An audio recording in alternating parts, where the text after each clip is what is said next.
I understand that my distrust of doctors has some people questioning, like if you're suggesting a diet or you're displaying a diet, why would you not want your doctor's support?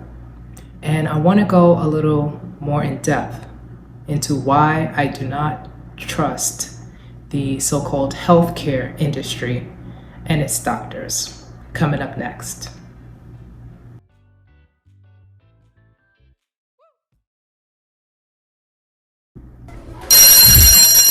Hello, welcome back to Raw Vegan Food Diet. Thank you for tuning in. And if you're already subscribed, thank you. And if you're not subscribed, please hit the subscribe button and the bell notification. And please share this video if you see the value in it. So I just want to get right into the topic. It's a personal story for me as to why I do not trust the Sickcare industry. I would start it probably where I was a teenager. So I went to the doctor. I'm not sure what it was for, but I was probably around 14 years old. And it was a regular family doctor that I used to see at a hospital. And I told her that I was taking a herbal tea. And she proceeded to tell me that I shouldn't take that herbal tea because it is for menopausal women. Obviously, I'm a teenager. But what I had heard about the tea is that it was good for PMS or for period trouble, which I'll talk about in depth in another video.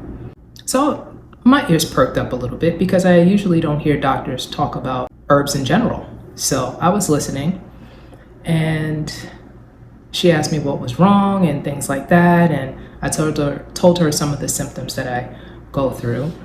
And she suggested her personal website to me, which she sells herbs on the side.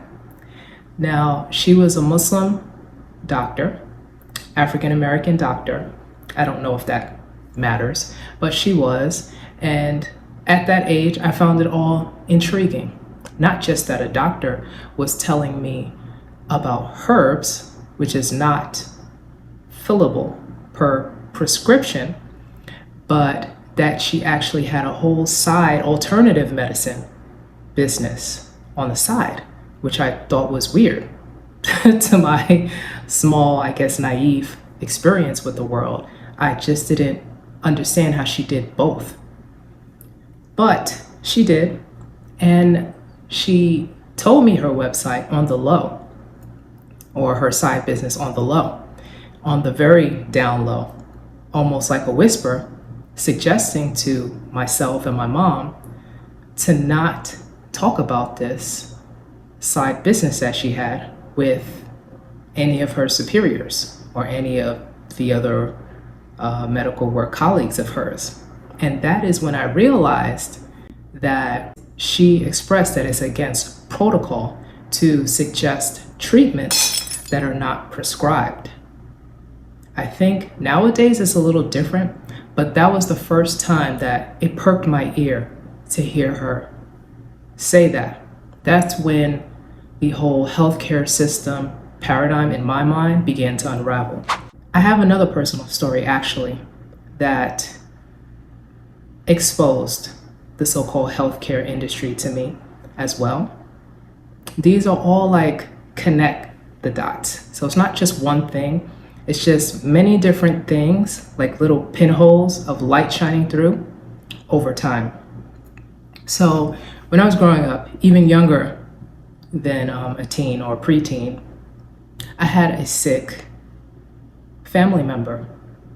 Now this family member was in and out of the emergency room every few weeks, maybe every couple of weeks. I'm not sure now because it was so frequent with this family member's chronic illness, which was chronic bronchitis and sometimes high blood pressure. And as I know now, it was just high anxiety actually that caused these things or exacerbated these things. But either way, here was my youthful child, naive mind in an emergency room, waiting sometimes for hours. Now, I used to watch television, and I used to see the cuts of the TV and the movie where someone has an emergency, they're in the ambulance, and quickly, boom, they are in the ER or being seen by a doctor right away. These were my experiences, at least on television. So when I called the ambulance, or my family member called the ambulance, and we quickly went to the emergency room, I really didn't expect to see dozens of people sometimes, some people bleeding, some people that were unhoused or maybe just sleeping in the waiting room. It was like a mixed bag of people. I really didn't expect that. I thought you get a bed right away, you're seen by a doctor right away.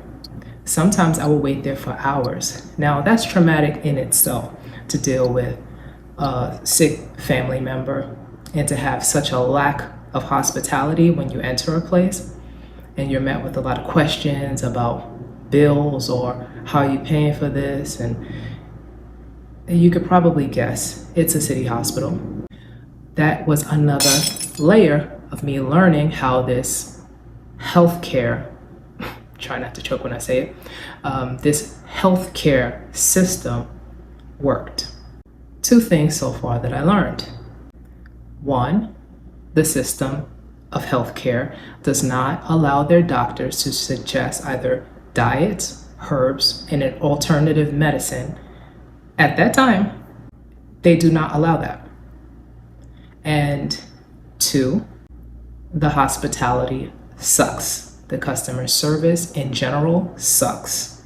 There is no red carpet, very little empathy unless you get someone that is not overworked or just is a special individual. So if you get that, that's great. So those are the two things that are no-go so far.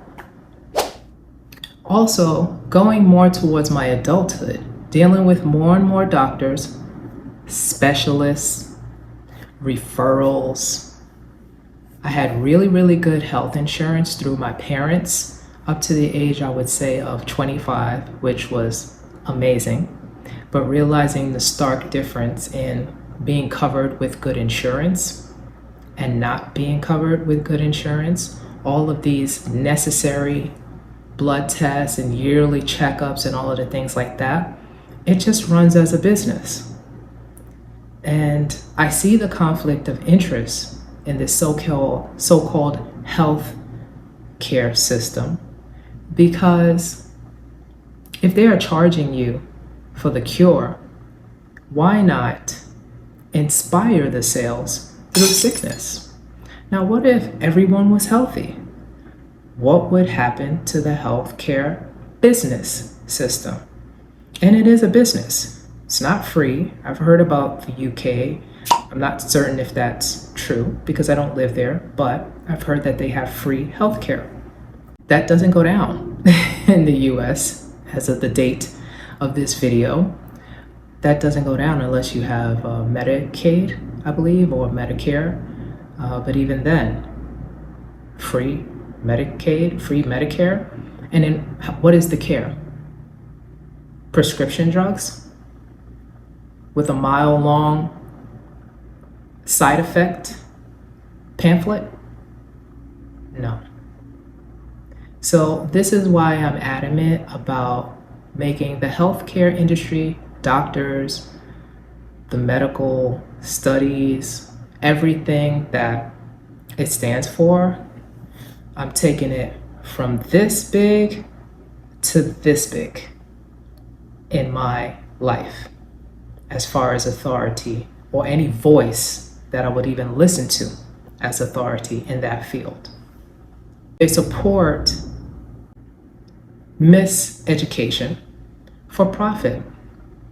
And they also use the TV and the movie industry and the food industry. It's like they're in cahoots. One hand washes the other. So you're sick, you feel lazy, lethargic, tired, and that's supposed to be a good thing. for them. Why? Because they have the cure. Excuse me, not the cure, the treatment. Or the cure might be, no, they don't get it twisted. It's not even a cure, because even when they're cutting something out or taking an organ out, usually they never say cure. They're good about that. Well, the studies show it could come back. That's how they cover themselves. So with all the legal jargon, what are you to do? Get smart. Listen. Read between the lines. Trust your intuition. If something smells funky, it ain't right. Walk away. Now, what am I suggesting you do? I'm suggesting that you retrain your brain to realize who you're listening to, where you get your habits from, who is the being, what is the nature of this being that's suggesting these things to you, whether it's food, drugs, certain type of medical treatments that you have to do every year, every month, or whatever the case is. What is the nature of this industry's track record? Have they cured anything? What about your pockets? Your pockets good? When you come out, you just feel great, like you set for a few more years? Or does it look like you got an uphill battle for all of the things they say may happen? And even the upkeep. And I'm not anti-money, so I will invest in things that actually is a good return. But I ask you to just consider, is the medical industry a good return? And again, I'm not talking about wiping out the medical industry. I'm talking about knocking them down several sizes if you think that they are the governor of your optimal health. They are not. You are your best advocate. So advocate for yourself. Get away from all the BS chemical stuff messing with your body and your mind, and be willing to take a chance. Be willing to walk away from the old paradigm. And the quickest way to do that is to shift up your diet. And I will continue to say that raw vegan food diet is the best diet to help you listen to yourself more. And also change a lot of things about yourself. If it feels like you're inflamed, it will reduce inflammation. But you have to see for yourself. Me just saying the words, you shouldn't follow.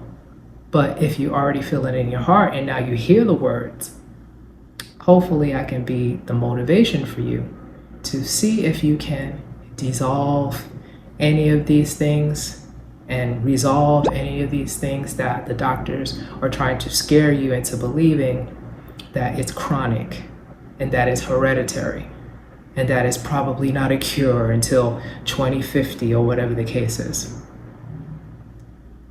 Just look for another point of view, your own point of view. And it doesn't need any medical controlled double-blind studies for you to actually go and do something for yourself. I noticed that also when I go to the doctor, they have very little time to spend with you. And that was, I realized, is that doctors are not required to stay in the room, I believe, for any longer than 15 minutes and speak to you. Is that long enough for you? When you made your little notepad and list of all of the little, pangs and twinges that you go through during the months, and you want to tell him or her about that? If you've ever felt rushed when you're in a doctor's room, it could even be the dentist. Doesn't even have to be, specialists or family doctors, anything like that. Just the medical industry in general is because of how the business/system works. And when I learned that, that was kind of what put the nail on the coffin. And that's when I realized that it's a business. I do not feel like there are good intentions with the healthcare industry. Like if you came to me and you said, friend, I got to tell you about somebody that passed in my life, and I'm going through a lot of grief. And I say, okay, I put out a stop clock in front of your face, and I say, you got 15 minutes. I think most of us know that's some foul feeling stuff. Yet it's part of our logical mind that understands, okay, there's time and everybody has time and doesn't have time, and we have to figure out what we can do with our time. Okay, that's fine. But if you've ever went to a therapist, and I have, and time's up, and you're really trying to get to things, but you don't feel like you're getting deep enough within the time allotted, whether it's 45 minutes or an hour. But here's what they will guarantee, the doctors. You can see me again. Maybe not tomorrow, maybe not next week, I'm booked. But a month from now, your emergency can be handled with the nice packaged price of $49.95 or whatever they charge, for therapy or these different things. So you have to start looking at the healthcare industry as a business model. How many times can I get you in? How much can I run up a bill? And that's what it's about. And also prescriptions. Prescriptions are work into doctor's appointments. They're also in bed together, and one hand washes the other. So the drug companies sell to doctors, and upon me learning this is another reason why, I would say reason number 4 of why I do not trust the sick care industry, because it is more profitable for them to take money from prescription drug companies than actually just tell you, just do some laps, lose a few pounds, your cholesterol will get back to normal. Just eat maybe a bag full of apples for 3 days or something like that. You'll be okay. No. Some of them actually know. I used to even give them the benefit of the doubt, because decades ago, I actually learned another fact, and that is that doctors are really not required to learn nutrition. So they seldom even suggest you to change your diet. And most of the problems that you go to the doctor to solve are helped and healed actually just through changing your diet. So the fact that they don't tell you that, it's predatory, it's cruel, it's sick. I don't want to get into like religious moral realm. You decide for yourself. If you got 15 hot minutes to talk about your ailing back or whatever chronic condition you got, go right ahead. If I ever go to the doctor again, and when I do go to the doctor again, I will, to get a blood test probably, I will know and keep a mind about me again that they are not at the top of the totem pole of authority when it comes to my healing. My healing is my responsibility alone, and hopefully you know that for yourself. Thank you for watching this video. If you like this video, please hit the like button. And if you're not already subscribed, please subscribe and share this video with someone that you feel can actually benefit from this information. And I will see you again with another video. Thank you.